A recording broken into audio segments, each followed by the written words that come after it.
Kurumjari discussion time ni ang tabiri ba kwai pun mapu I think you okram na taram na okjari ngasi akhoi na khana ni chaka dawi ba topic adudi is KUKI zone militants more powerful than India hairi ba topic asini asibu khana ni na bagi damak ta studio da expert ani leng sinduna laibire ahan mamakta da idea makta da phambiri ba sir Dr. Y Premananda HOD Law Department Manipur University oza ba taram okjari mathanda oza asangkasa President Indigenous People Forum Manipur oza ba taram okjari Akhoi ngasi topic is KUKI zone militants more powerful than India. Masiki matangda oza Premananda da hana laksage oza akhoi Manipur da hojik oiriba irang si chahi ani phajalakadoribani na mayam gi wakhalonda hangbibase masimakne ba kayamuk powerful oiraba jano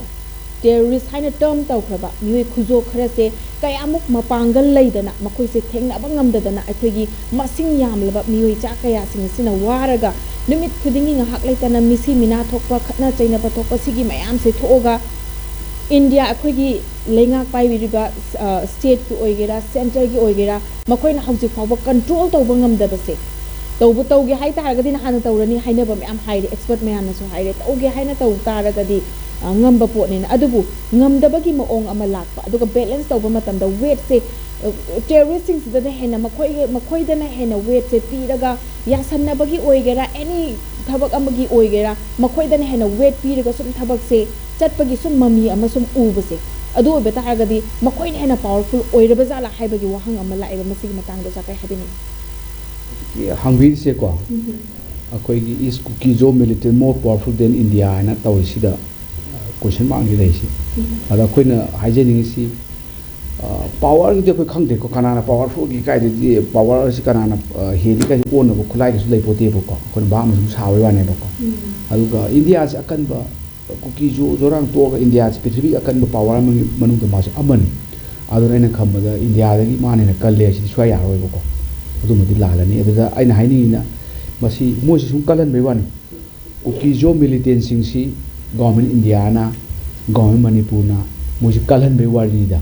aduna kalan batu manungda bigger conspiracy ma lai ribra the hidden agenda am work to ribra adu da koi khangdre ko ana du su tigar pagi macha am changi aduga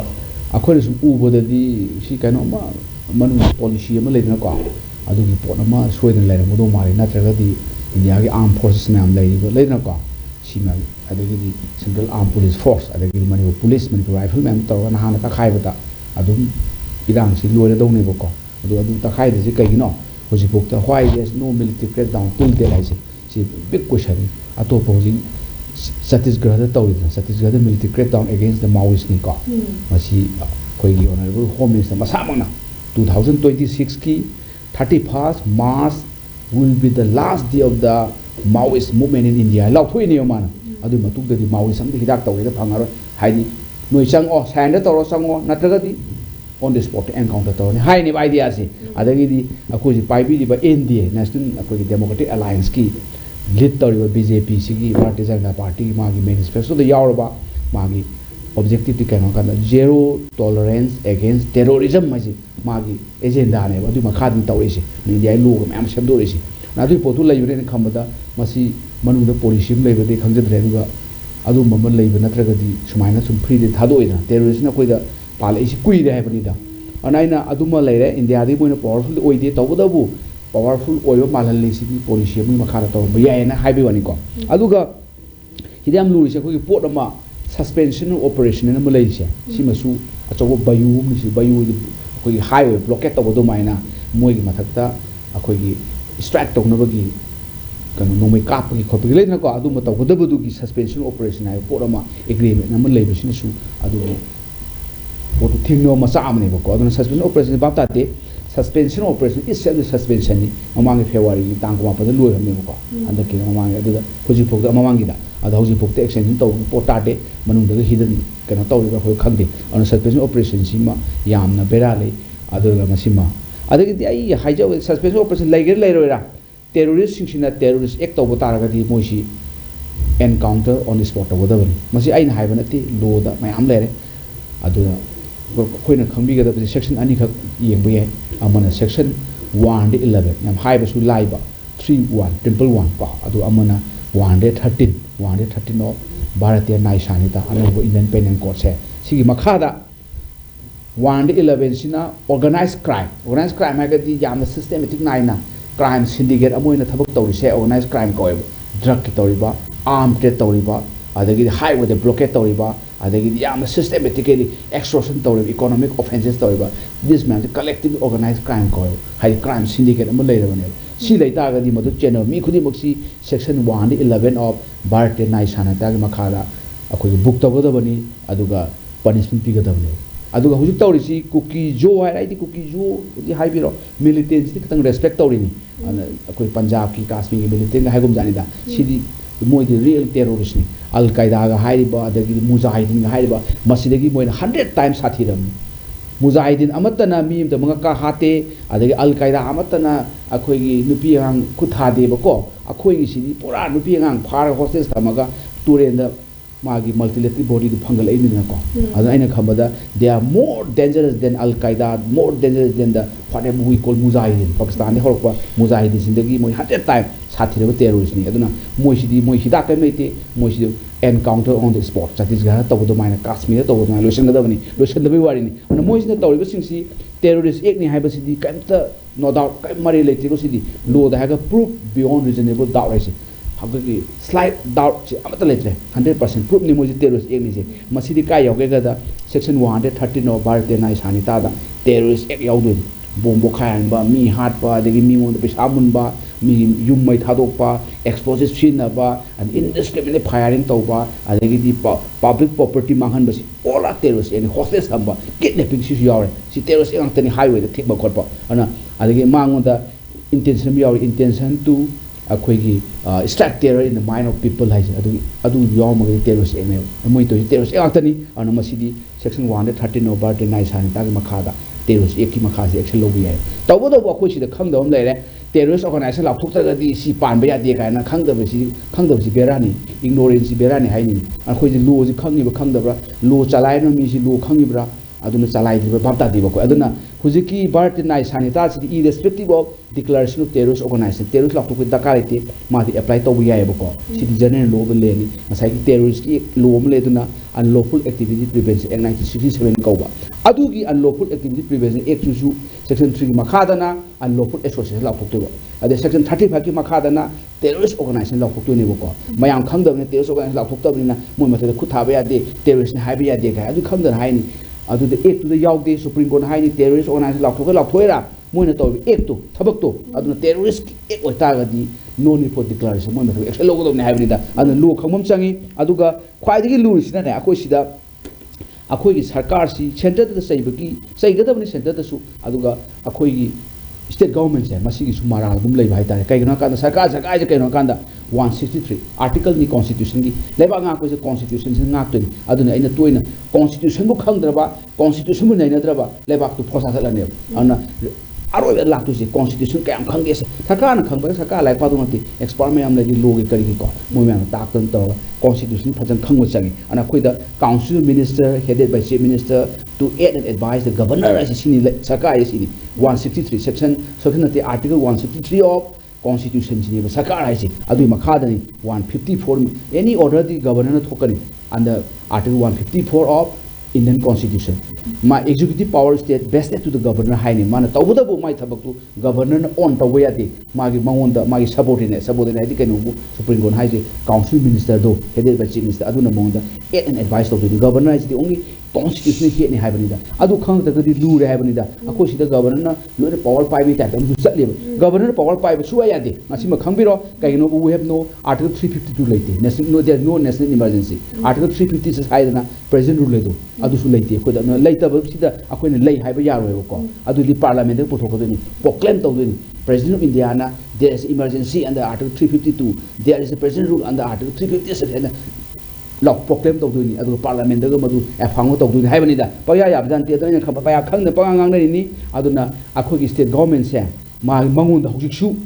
352 later ba 356 later bani na law and order se mangun hojik lai jari ko akoi gi state India gi phai lu se akoi gi 7 schedule se akoi khangbam changi 7 schedule si da union list haibam ne state list haibam ne concrete list haibam list hum yaw do ni adu gi makha de leba nga to si and state list de yaw si number 1 entry ka we ko na number 1 de lai si akoi gi public order Number 2 the police side and uneasy center na passion reka come the mina center na passion railway order so why the center high Amit Shah knows the constitution because he was home minister in the army not the prime minister is constitution happy the prime minister because he do minor in the union government level na like I said prime minister and his council minister ngai name samane aduna mano passion ya puti ko pa the mai hokado ni pa that masi so why the constitution kana to ko ya de adu pithom taraba akhoi chief minister akhoi council minister yoka tarani aduga moisu pithok ya de kai no they are given by the constitution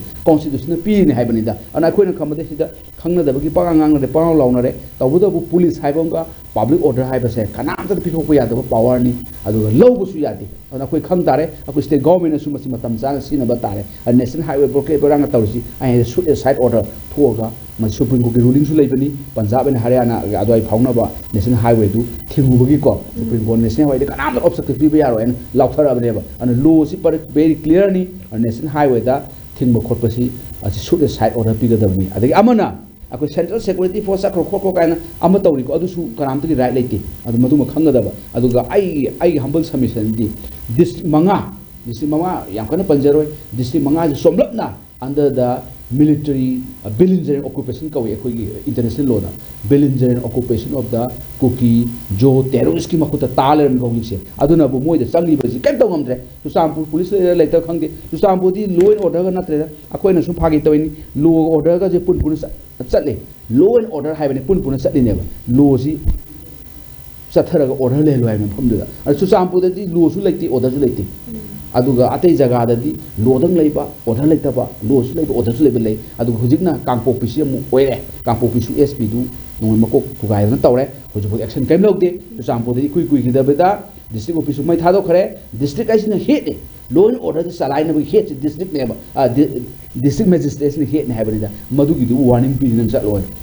aina khamada Susampur is a very dangerous zone in the world ni aduga kangpo pc second mu oire kangpo pc ko mai tare hoji and 3rd May 2023 haje kaim na te this is a day or date announcing genocide campaign against Meitei population ne ba ko high court people ruling schedule try ohelu kholo direction thau ga adu kai mai le de high court ki piba ruling gi mathakta prithvi da kanam te release chate ko manipur ko tani chale je chapom ju thok ta ba ama khak sat ki thaina akoi Arundhati Roy na taro Arundhati Roy apau Booker Prize winner the God of Small Things ki author oi ba apau ba author ni ma se writer ni ma na taro mera bakar kai hoi to chakhi ba makhau dili da Supreme Court ki nama da basau andalan ge case to adu da server project chi gi high to wakhala lo 99 meter kan oi ramri 110 oi helu na hai ba du gi mana release ki pen da Supreme Court na phau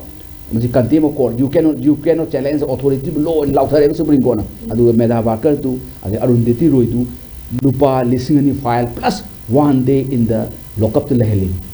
Who was so high laws above you. Nobody cannot challenge authority court. I never. Adu you to guide Manipur release anyway release a person who came to with it. Adu release it. Adu Yadavan, there's a contempt court. Adu Sacrifice anyway. Adu Aina Kamadi Madu really do not simply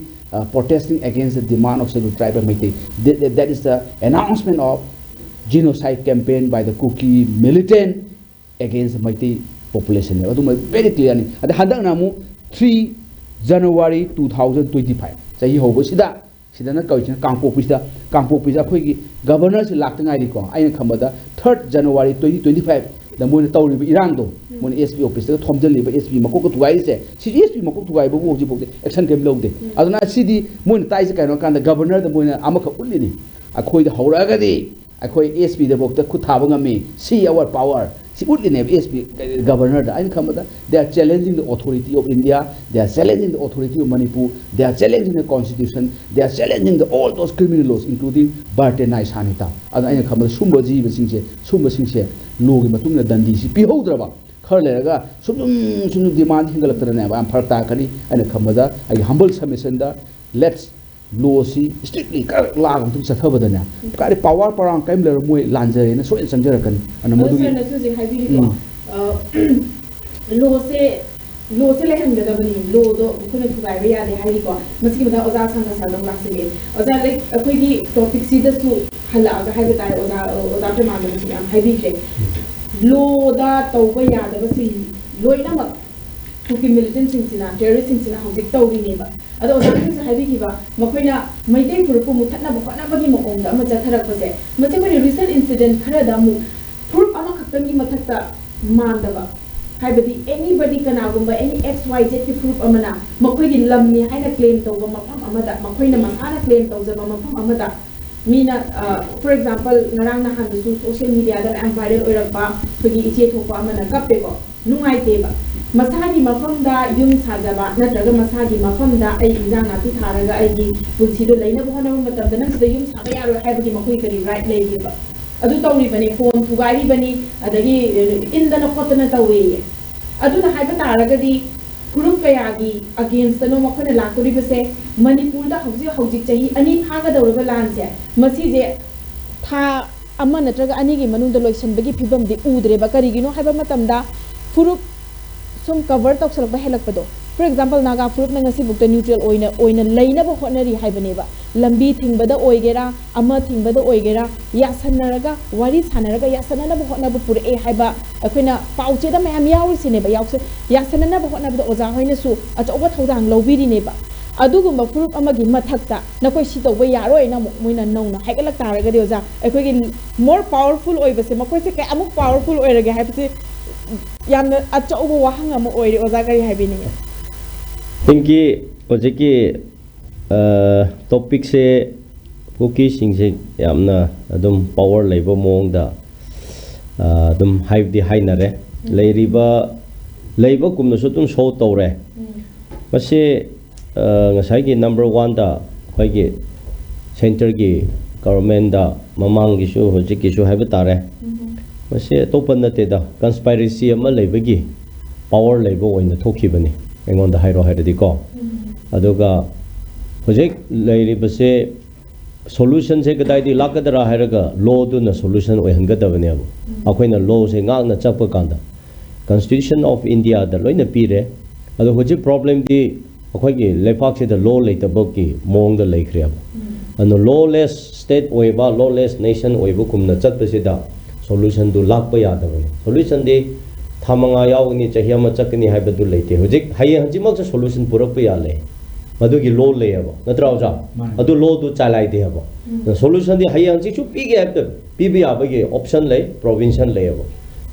army flag torona waribu ko army crack down torona regi tama adu ngasina ahan panate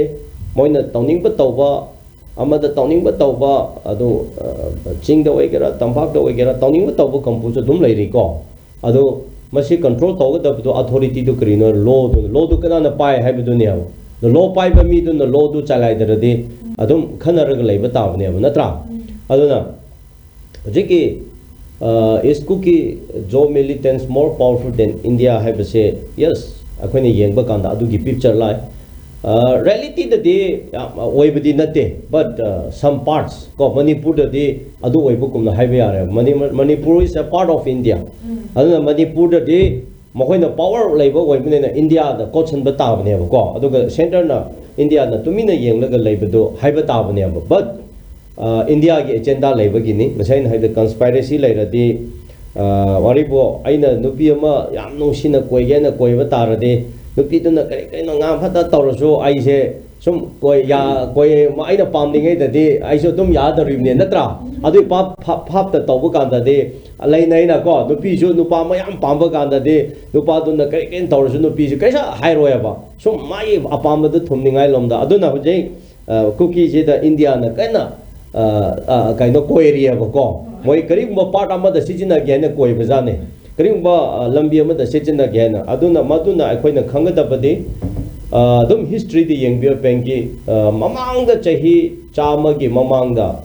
KUKI sina tangkhul area da lan tawraga tangkhul mayam hathibale naga gi area da moi asubi pai haidana threat tawraga lam cross tawba history le adu khra leiraga amuk akoi naga ka KUKI war tawe ko adu le khra leiraga KUKI ga jo apaite adum lanthoi khra leiraga KUKI ka mar adum lanthoi aduga segi north kachar history su KUKI ga lepham da adum iran thoi asmai lakta na lara ga project maite ga KUKI adum tawnari aduga maite na india gi security forces PLA khangde UNLF khangde Pripa khangde KCP khangde adum lan tawnaraga Assam Rifle CRPF BSF hakiba mayam lay akhoi naga gi haraga naga na de yamna ko tawna khiba su dum lay ado KUKI gi su haina layriba hairiba underground mayam lay sina Assam Rifle ma kap thakre army kap thakre habadu laite ado moi de dum chana na challe hab ko lepham da dum aduna ngarangi Kampopi the Iran head top openly Moigi no may Bible Kampuna, Adum challenge to Chang Shankre, Adu Pavata, Zana Habakum, Kaimata action loud there, do the power level natro. Last year, Kaino Chura Chambu the rally Chapukanda, no may Pyra rally Chale Aduga Taura, Adu India and the Kari action loud gave. Adu already powerful though, then India have to Habisu Yare have gone. Aduna Adubu, say Highway Avaido, Indiana, Moida. Yanavama, Yasanaraga, Chamina, Bamakakchangdi, Madugi, agenda do, Ahoy indigenous people sing now. Maitena, Nagana, Madu, agenda do, Kari, agenda no have to come from Toya. Aduna, I quite don't say, I'm not low, but Chapa say, Akoy said the Naga, Maite, and I don't hide a regular. But Naga, the Kari, Lakadara Tunda, Hibadi, Naga sing, no Madugi, Naina there. Maite, the Tora Kreavasi. No Maite, Nagaga. KUKI ga 1991, 92, 93, 94, 95 Sigi Jahida Land on Navaganda Maitation neutral Nehana Layraga Chaka Pijadana Impada Purakana go Moina Todana More the Moi Tonadana Layakanda Adumatam the Maitain and Mikap Tolam Bataradi Mashi Maitain Suwar is a waram Adumatam the Maitation Mikap Tok the Bagi Nashidi regret Ore Mohina Yong the Maputa Tambakum the Tora Krem Alangasi Naga KUKI ga Maitemu Tonare, Tonabosita, which almost 20 months sure. Naga the neutral Haina Dumlayabo. Although Hayen Jahi Krale Rega, Nagasu, regret Togodori Binebo. Naga the Shikari, I know Madu Lapsening Pointy, KUKI Pava Patabu to I hiding day. But Indiana, I call Naga Singbu, Nungside, Pande, Habese, I call the Kangadabne. Adoga Maite say. Nungsibas happened India and Maitesi Nungsi Deva, Manipur, around the history in the Yadeva. How do you say? History in the Yadeva, Maramdi, Manipur was not a part of India, but by forcefully, Natrauza, it was taken. Adumai Nagasu, Tongan history Leava, Nagasu, Adum Hanadegi, custom Amada, sovereignty in the Leram Loina, forced the British Kibukandoza, Mashe, occupied Tosalaga, Colonel Kanoki. Perata, Sumaina Tauraga, Laki Paneva, Dona, Madugi Pola Panena, Aduga, history yang bio, Masain have to India gi army top official leader Kaya, Akwe Nagaga Lansona Baganda, like he don't know have to history no proof never. My take is so. Since a very long time, Akwagi, Masai British na Paling Edigi, Akwadi Lantaura line a go, Aduka Indiana Paling Adum Taura line. Aduki history, Budu. History repeat itself have Aduki history like Kanda, Haribo, KUKI, Haribo Moidi, Laitiaba, history Laitiaba Moidi, history Laitiadi Moidi. That means they are not from this land, they are not from this state, Habaniaba. Moidi, Adumatam, the history Laitiabdi, Moigi, Kano Laitiaba, Kona Lapaneva, Aduna, I'm the proof never. Ada Mohodi, migrant or in a Lapanina, Adamasai, Aquina di Mapunina, Mapuna. India the Aquina Lanto has a Karigino Akwedi, we are the owners, Hibanel. Nagana Su Lanto, Maitena Suto, Maram de Aquagi Lambda, Interfeto, we are having Guinea. The KUKI in India, the Lanto, have a proof of the Pirone. Adum Bulata Banana, Adubungasi, Aquay, Yelhomi, Senayam, the Shon Badigo, Aquay Machine. So, Nang A. Jingmi Tangmi Habalomda. Kana Kainaraga Leba, Tung the Kari Toraka Lakadra have the Pinky Madu Kanghoki, the Bahibado, Maduki Leva Kibani Aduna. Maitena, Nagaga KUKI Lanto Buganda, Maitena neutral Nehana Tuminale, Masi Maite realized away, regret away. Masi KUKIga, Maite Tawe, Nagana neutral Nehana lay, yes, Moiki opinion Guinea Pinakari Hironico, Adobo. I know Hirisini. Ese I Jingmi so Moina, I Nadum Kanbaganda de Matama the regret ogani. Maram de Hoji, I quite demographic threat down the lere. Down the lere, Hojik Chat Piro, everywhere. Moredi, Modi border, Songi, Wangli, Namli, Tabagi, Mapam to the Kuntaram, the Mayam village established Okra. Sondigi Chandel Makagi Baro, border on the Saji Tampal on the Chatpa Mayama to the Anova village established Okra. aduga songki kampopi digi IT road lomda mayam establish tawkre aduga masigi khun villages hoje more than 1000 hena unrecognized lairi ko aduga chahi asigi kaino da abnormal grow villages mayam grow tawre population tawre aduga MLA ahumari leiramadu MLA manga masing yaure atara adu yengbiro adumai tawraga hoje ngarang ke lungwiram haiba moi londa leimegi khunda londa adu konsakul haina khangnaba adugi khunda ngarang accident thokre ngarang khakdana hamamang su thokre adumai tawre ngarang dumai da torture tawbagi mongda ko tawkre adu yango mapuduna mai lamda any tawningba ma tawge haibo phawda mapudu khangna adu tawbu yaroi haibagi adum changlaga tangkhre adu dege de moi ge ngarang viral ama chatle hoje nupi du ngang madu nataba moi counter tonaba kanda agi low maphamda aina uningba tawningba nokhoi kari gi haibno hai kanda nangi low mafam low khak to uro top tawbu yaroi ne kuki ama ngang mudo akhoi tare aba aduga ngarang yango konsa kuki khun ge lamni mapu leibani ningthau leibani aba adubu thau sabi dre JCP thaba tawriba mi yum sage na kano tawge na tawbudu da changsalaga adum mayam changsala lauraga kholaga tawba adu noi di maitega relation le ka haina ngang hoji viral chatle ko ase mayam se adu bo phawbuda adu kona lakpani aduga adugi koibada naga gi lamkhaktani adu madu na masek tu da adumaina leiribani aduga leimakhong army ga kem ga nakna leiba mafamni aduna sumaida openly tawkhre ngasigi kuki ga maitel lani haibani adubu naga sing kampopi lalaga chapasing naga kaya torture phangre victim tare harass tawkhre gari dum check tawe everything the ko maite khak na tabada every passenger every kaino sing si da check taw lere adu akhoi central government yeng lere adu di government leitaba ga chapman nadro adu lo leitaba ga chapman nadro lo do nunga sai ngengo openly irang ma thopada jana haire SP da sokre adu maite na tawramone naga na tawramone loirani pharani ada purani na hana adu je naga di ceasefire leina nomai pahal chahande waribu chapukan asam rafna tak da dum tala phaya case kya leyabo ko sidu su lan leina valley da su openly khulai para chapukan da phaya ba phadro adu moi akhoi ching de hairiba chura chambu da di phadre aina haije kukina saurombe sonda aina haidi thokpa issue da haibani aduna takpadi huji India government so moi mathak da kariso haidre tawba ngamdre ado state na mu ngasai haibugumna article 355 na troja 356 na PR ne na 355 se chalai de haibo haijin bowani manung di chalai bane na sonda power pidre ado da masjid same ge mara kariso di leite mina dum kaino ado mai mara haidi mana hangada potu ne kari ga adu tawdre aingonda kainogi powerless to on thamba tarde sikari gi no haino madu to haibne akhoina adu de adu center na sanabare sanabne na hoji unified command chairman ju pidre adu advisor ama thamgre DGP moina point tawgre chief secretary moina loina handle tawre wari bugo sumaina tawra pasidi masidi kuki du power leiba taw kuki gi aning mudu thumdro kuki gi moina aspiration du tamna laaba ngarang governor anova head appoint tawre chura chambu tak chale ID inauguration tawkre adu tawre sumai tawre haire oi adu na du ne lo adu bu punamak se aina haining badi aduga hana di security se akhoina tanthopi gro center gi thambi gno ai ka da moina tanthopa ya ro haida moi loina lambi de thaklaga assam rifle aja BSF cha hande ba moina thame hojik da mo sonda yanga popi manakta sana sabi manakta uyok chingda irang khara thopagi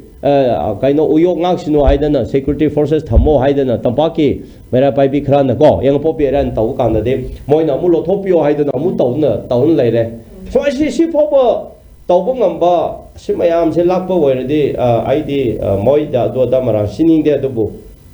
akhoi gi central government haiba male government haib se ja for the people by the people haib not wrong of the people haib not democracy se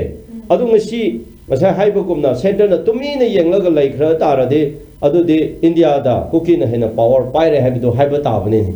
aduna ngasi moina dum tawningba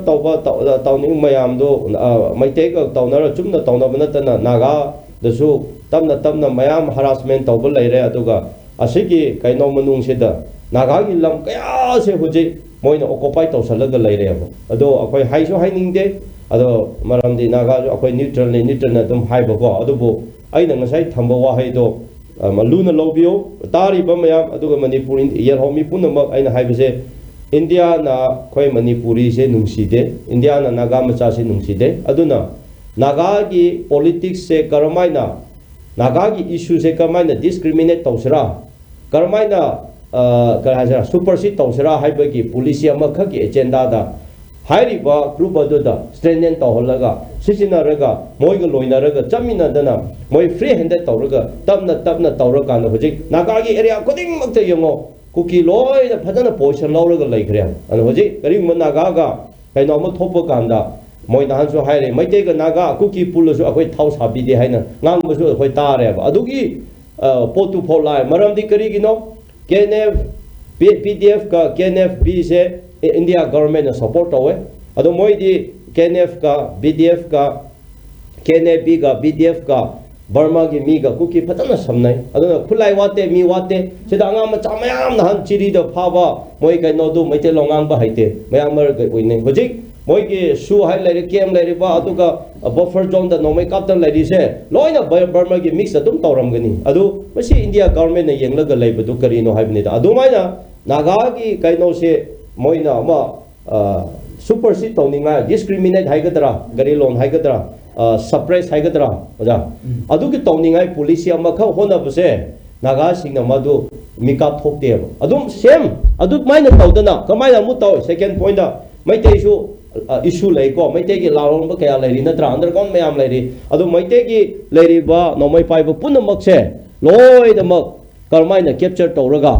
tokhanjara haibise center ki police ne maduna madu karmaina kanabu defend to hongani kanabu madu fight to hongani haiba India ki police ne aduna haribo kampu ase da sijinarak pane de gi ngasi maite yamna majority group oirasu maite gi manung da takhai ta hale haraga lam thena badagi ngasi maite na majority oirasu paisa pai darasu adu oidarasu ngasi KUKI na dum lai na handle to bu kumna challi ba ko maite na hena victim to bu kumna challe ba oi akhoi majority na akhoi di lan haudri he na maite lo khra ngang badi le ko ngang bu wa ne ba adu di 20 months it is already 20 months kri to ro ga lege to so to hrona maite khra na hai akhoi lan haudri ka hai na ko so da de mi siba ka pura pa kan de mai to da khot na adu it's all about the police witness le khra ji khang ya hojik ki KUKI na maite bu thosra sadre whatever madi directly challenge to khre lao hai re na si sana sabida yang popi da nahan kwapudo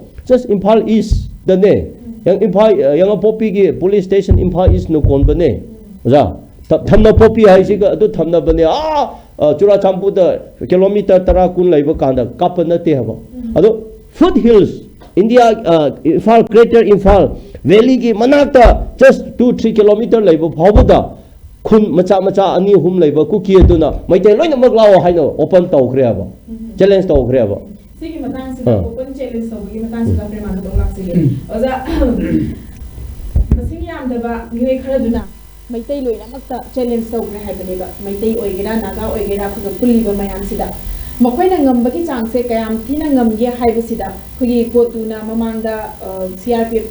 no mai ka pa hor pa dagi CRPF ma pan dagi mayam change e khara di phani moi se khatang di loi sanjani gana khara khalam me ba mayam adu battalion adu thara kre to busida loi sangada ba malam maga makoi action je lakhat da ba malam maga mathangi numita mu kari taw ke haba matam da makoi je changak pa yaroina amu tawgre ba mako hana already leiriba CRPF ki battalion manung da leijari pising duna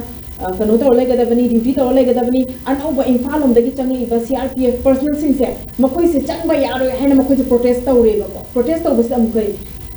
mathangi numita mu che thadore e ba ko tuna yana ba purak padagi protest te loisan le hairaga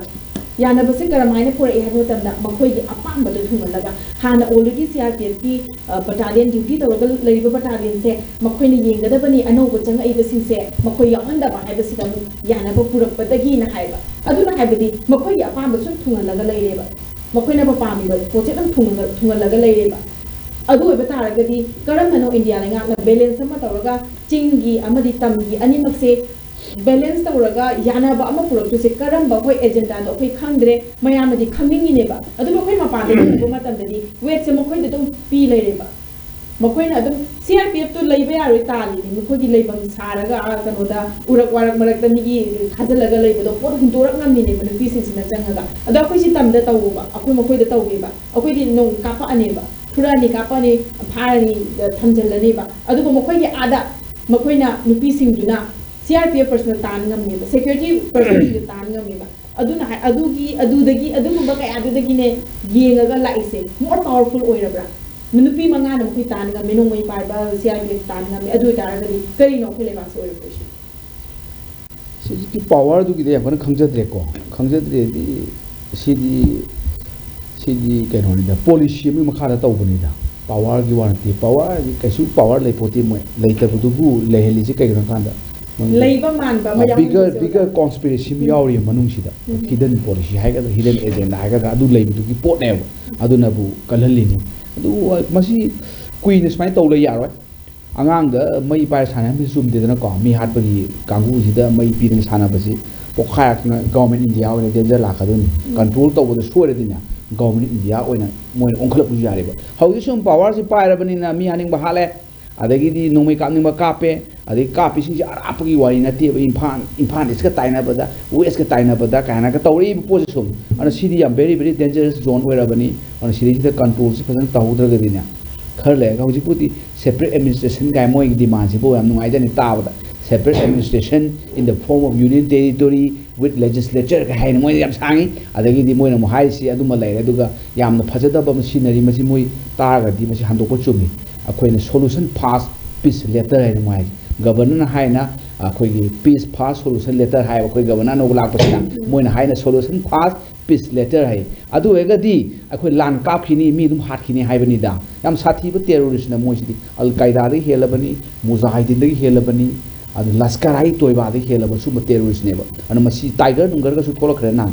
tiger ga su tholakre terrorist tu moi terrorist tiger ga su yorme kai ga yorme and Sadida Dam told Masida in Kambada, military crackdowns only solution, Tawudu military crackdowns, Tawudu Tower, that's the questionable Nico. Tawdu the Destroyer, terrorist Yokala Tamiapote, Kaibu Chang, you were Mapuza Hedo, and Masi squeeze the Tamaba in the ethic Lakadun. How did Timwe separate administration Buhari, separate administration Heidi within the framework of Indian constitution Nico. Manipu the Yate. Queen Kanga, the Pangang Janda, Manipur separate administration of the Union territory, Paktopoyati, Sequin Hygravani, Kanobu, Akoi was another Tambi with me, Akoi Manipur City, Han, India, the Yorum there. We are not part of India. Akoi in 1949, the India part of Moibani. Maduna Puda Sang, if Sang the brothers different thing, they Laxeroi. India, the Kuti Merge Agreement, 1949, Adugi Mamanga, Stand Agreement, Instrument Association signed Torakanda, 1947 signed Toduni, and 1947, the Indian Independent Eklani, Adagi, the Merge Agreement, 1949 signed Toduni, Mars the Buddha Adu India, the Punduni, and Akwati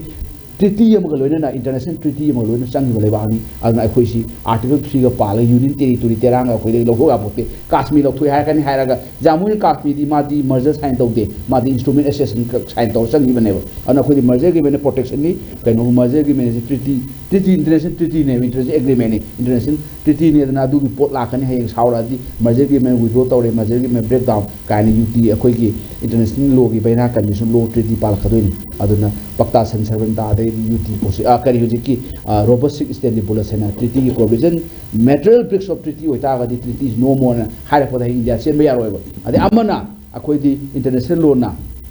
UT posited the juris herna SU possess under the law. Coloring power Tamamba, Akway territory say, Purakan Akwa India, the Sangivani, Aduna Akwina India, the Sangivani territory, must in the Kaiwa. See international law protection bill, UN Charterna,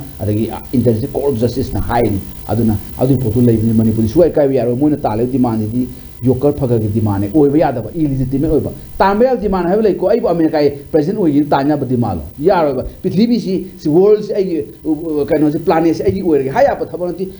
And the other bar, legitimate or the bar, illegitimate over demand, justify to we are the demand have and must the government India is very clear law for them no separate administration ga to union territory do aduna the demand talu no the same sak pi ke school college likha ke laidna ko adu masako thorangi demand talu no demand sufang phangoi this is our state and the government Manipur government India the governor na kaina no law thoku matam yorobani adu yawa ga moi maya du ku maneba tiger ga mi sa ma na pi win chara ne ba ko adu potu ma de amana akoshi si de punbam changi ko 355 ki wari lak pas ai di law just sum ko sum nai na ba da 355 case mari ma pa ba da 355 is the government da masidi yam phari ni vitamin pe pu mani akoi khangdam ne 355 la e na khoi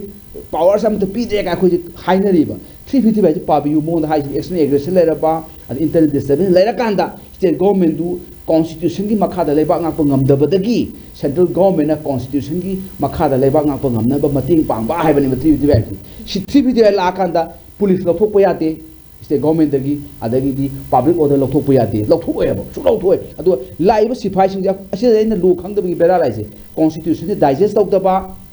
aduga constitution the period power je khang da badagi thok laiba ngak tani se sangi ba army bo ro sana pho oiro sharp pho oiro ade atopa central armed police force bo oiro oinang bo jero sangi sing se in the era of civil power et tong no sangi ne ba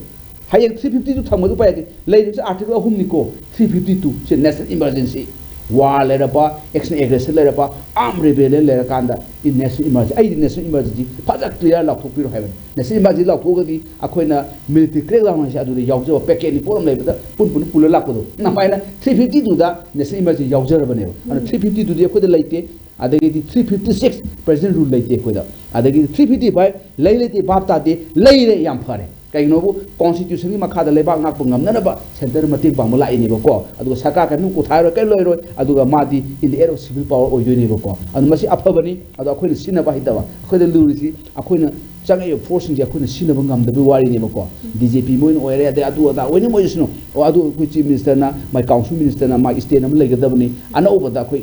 kui dibeda akhoi state of Punjab against principal secretary to the governor of Punjab in 2022 ki case of home labor ko adu siga harip sak mane adu da governor ki power ki kari ki taunabada supreme court na higher the law land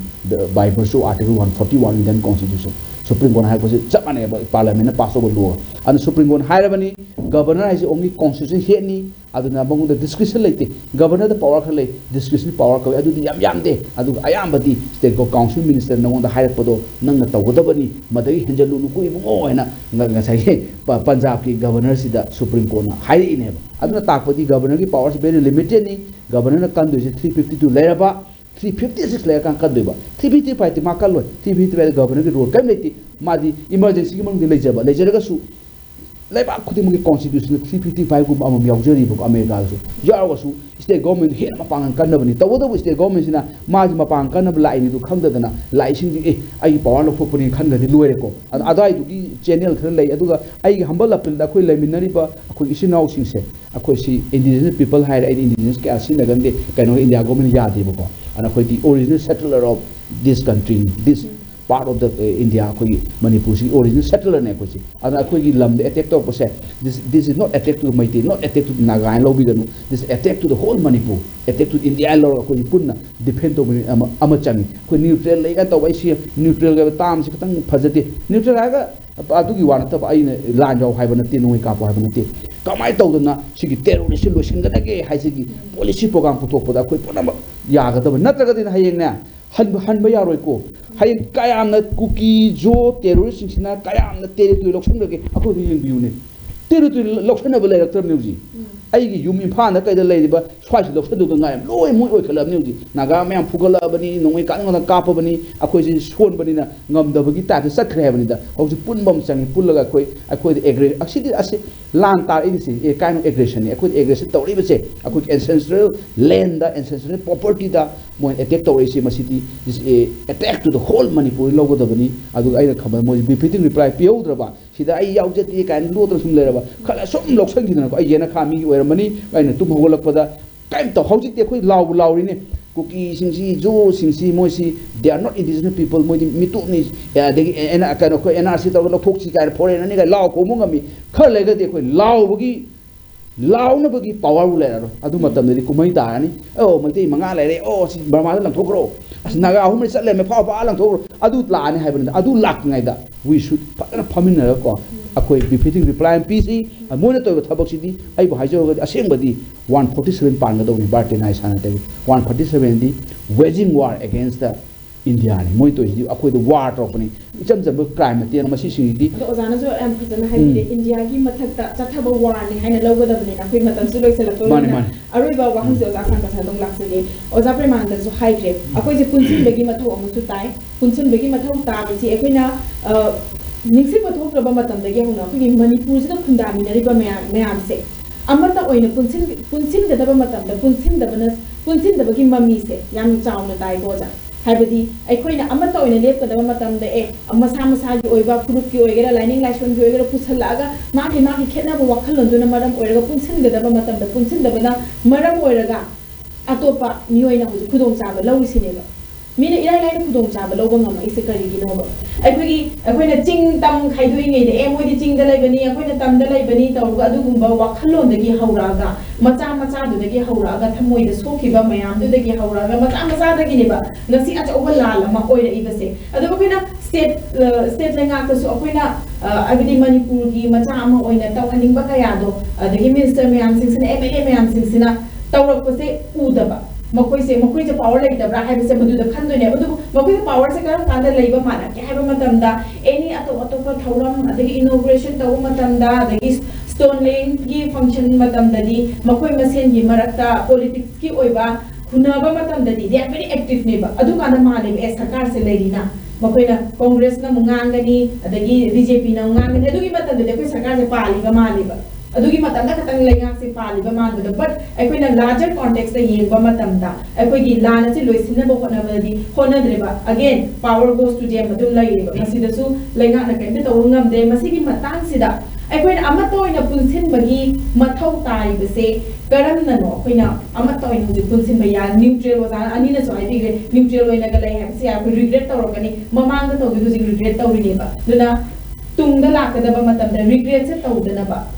करम ननो अखोइना अमतो ओइबगी मथौ ताइबसे अखोइना पुल्लबा मतम the लेंगा सु पाइ लेरो इदुइना अखोइना अमतो ओइना कांदा अखोइगी अपामसे सिनी हाइबसे पुथोपा ngamdabagi दमा वजाय के हाइबेनि पुनबा हाइबसे दुगा अपुनबा हाइबसे अमता ओइबा हाइसे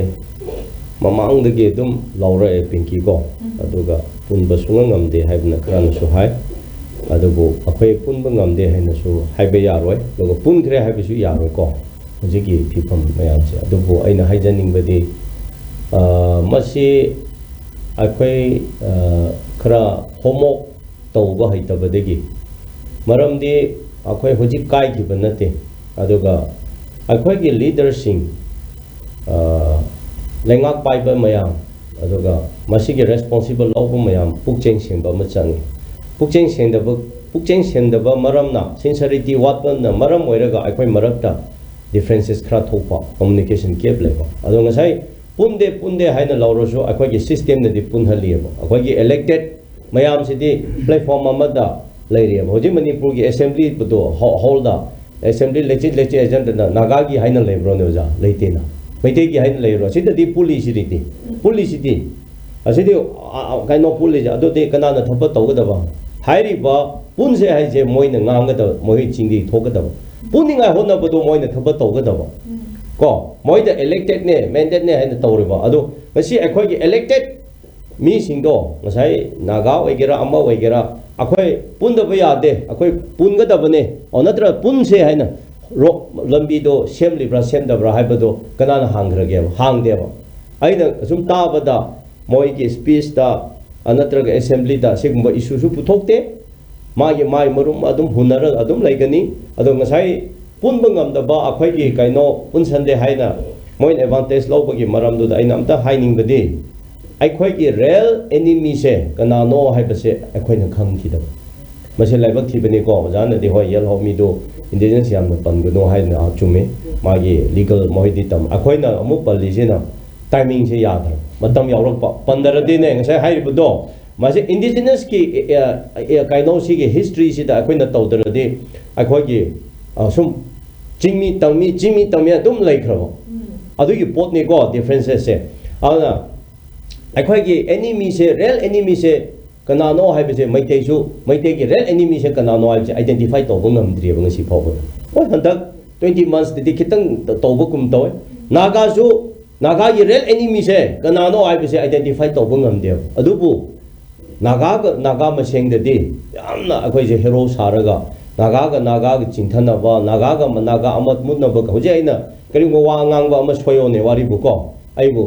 아이부 모이네 카운터 떠바 너트르가 카이노 떠부 간다데 얌나 에반스 보이기네 하잉 한직먹세 호제 마이테이 마락지다 오자나 와앙앙바 아마 소요네 하잉막 마 융다 락드나 토가이바 토부 떠부 토크니 하버세 아코이 마이테이쇼 두마이네 떠웨버고 아두부 아코이기 레일 에니미디 까나노 하이버세 아코이기 미나 아이덴티파이 떠키도바 할따레 아두가 떠르가 타버 떠도바 미기디 실라크니 자기 아시다 수 떠르그니 아코이 자기 아시기 군 마퉁다디 MLA 따라 레닝가 혼나그니 aduga delimitation apa kandadi akhoi tongana taninga honagani college thamlani hospital thamni IT thamlani aduga mini state ama akhoi semlani MLA next delimitation apa dade MLA machine kun yawningai togani MP akhoi ani thokningai togni haibe kokta tawraga madugi thabak tawe akhoi ge MLA singna kari tawe kendar da ha thau khra yenba chen khra yenba GCP khra piraga vote kaningai lomda chakhra boza tawdro kenda base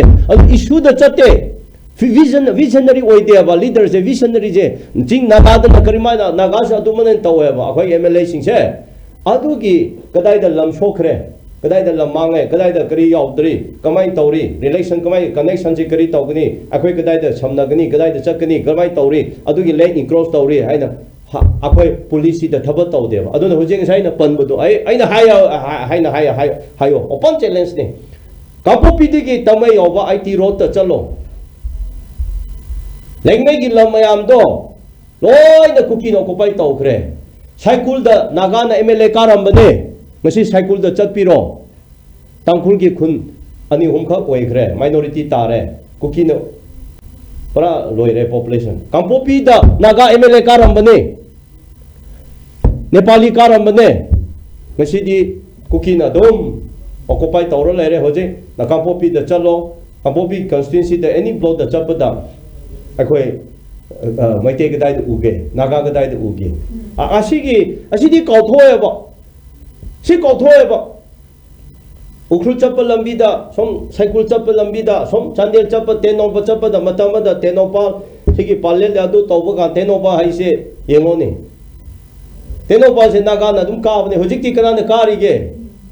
mina ka khrena adu asidi akhoi ding sai na akhoi gi enemy kana no future da hasi khang de ba adigi di homok to de ba akhoi MLA sin kri tawe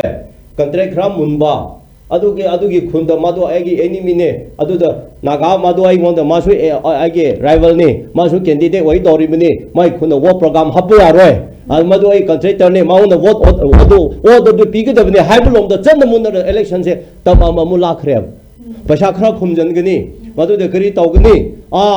ai ngonda vote pio aina akhoi gi issue gi tam ngangani aina vote khomgani haba karani haba kara kanda de tampak to kumba kanda isai tu namasakani ko aduga jingda chappa kanda na western music to khongani haba ja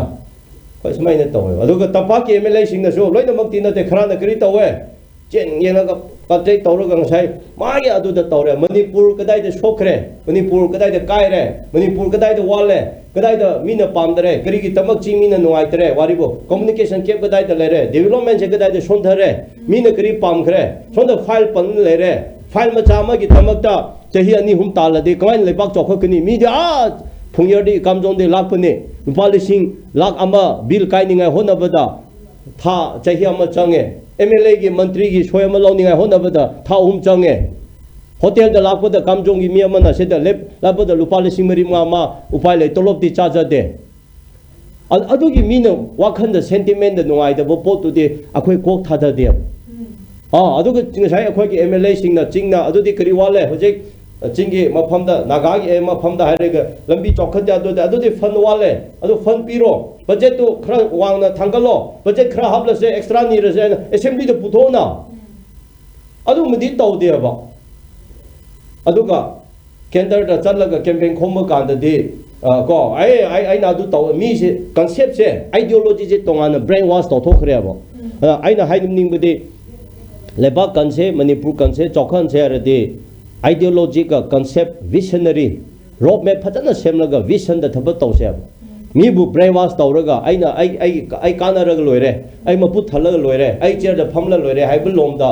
thaba taw lairade akhoi le pak se adum chokhat pa lairoi lekha taraga dum laigani ngasi manipur da ngasai hairi ba wari do haining dre ngasi awabat nangliba akhoi manipur na indigenous people sing ngasi awabat thenari ba se kari gino hairaga chahi kunthra mamangda masa masangi mabu khalaga mabu ki chakhumgi mabu thaninga masa ki mabu thaninga honadana laiba ai kare leka ai mi sing ai praja ai jati kari tawraga lai haibadi kathokhiba ado ai chair da phamla loire ai yum building sara loire ai neighbor laitaba lairaba yelhomi amadudi cycle phobal laiba ngamdri mabudi ai kari tawbisra oja sidi khande ba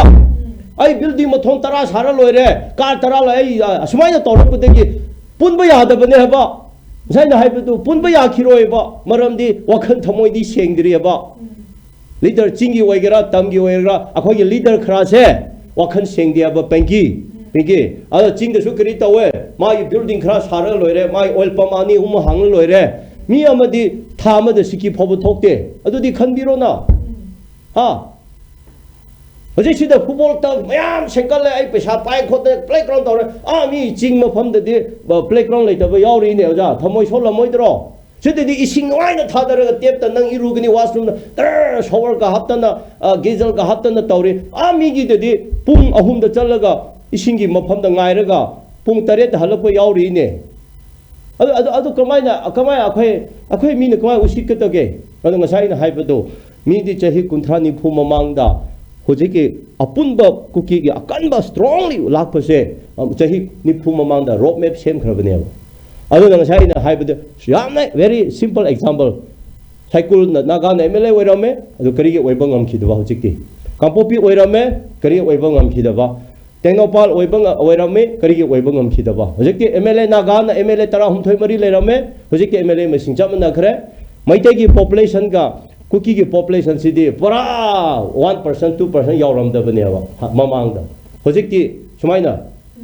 percent to 60 70 yawra khre daga 60% ka 90% du ga ngasi lan thena ba kan da jo moina hena khonjan changsan ba kumna udra hojik sida nomaya khoi do da hai moi nomai couple lepte phajak joma nomai ulle nomai maru gadai di lowe government state government ni moi ina khun khare ba khun do ja nomai maru du hoji kamna saina state government di nomai maru lai roye moi di nomai maru wate ai hai je kuki yaning ba yaning de bi to ko fact tu ne adona bingi ai di am haining de akhoi ge leaders sing se vote kaninga gi tamakta ai khara credit pamningai tamakta ai nuai ningai kilomda leader oihaningde but the truth leader oihaninge then who are the truth leader who is the true leader haibatarade visionary leiraga ai chati se chahi chamada ai elhomi indigenous people singse chahi chama matungda kamaina laigadra aduga ai lamse state se chahi yankhai matungda karmaina lehansira haibagi visionary oiba adungba leader se akoina khangat se support taw se thamse aduna ngasi na ngayo je 20 gi month sida naga MLA kana na tholaga strongly ngange maitai su ai politician ne haibage maitai MLA su ko swaida pe ngang mane badu national level da international level da the truth history kana na ngange haina mu khoina puchai da chaiwa ne oja biren sem ne ko amu ma sem oina su ma na maram na dang mu ngang thokpa kuki na mayam sabudo adu nupa ma thoine amarom da adu MLA mayam mantri mayam do step forward ngango ado ade akhoita punsan ba ya balambi amadu laigani adona punsan ningai macha tu taude aduga punsan ningai kana no honaga da bodo haraga akhoi leader haibal lai I'm not a leader, I'm a social activist and he's a academician ojana tra hai risi chumdra akhoi di idea du pibu wane but there is a leader haibam lai ba ojana se am phazana haibire leaders sing sina laiba leaders sing sina akhoi ko amata oina punjin begi visionary laigadabani akhoi gi manipur se chahi chama gi matung da karam na lai hongani akhoi gi lakadoi batung da lakadoi mi ho sing gi dama ka se mangamba adagi sothara ba mayam sibu bukhat pangamba mayam gi amata oi begi wakhalon laiba leader da thula kan da akhoi amata oi ba ngam gani hai bojana se am phazana phungdok pire discussion su yam nungai edu ko gi matam su loi sile adu bu thank you so much oja ani magna somgi chelaba matam je kai thokpira ganga sigi maru oiba discussion ai gi topic se hanjen nainara ga su pela roi da adu ba topic amani haijani ni ngasi lengbi rak laga ai gi discussion time ma tung fan biramba biramata hana thaga chai ISCOM santok chaba discussion time na sigi matang so is the relation jare hayeng episode ta amuk nungai ba topic amamuk puduna lakjage kaina na biya thangi seri pina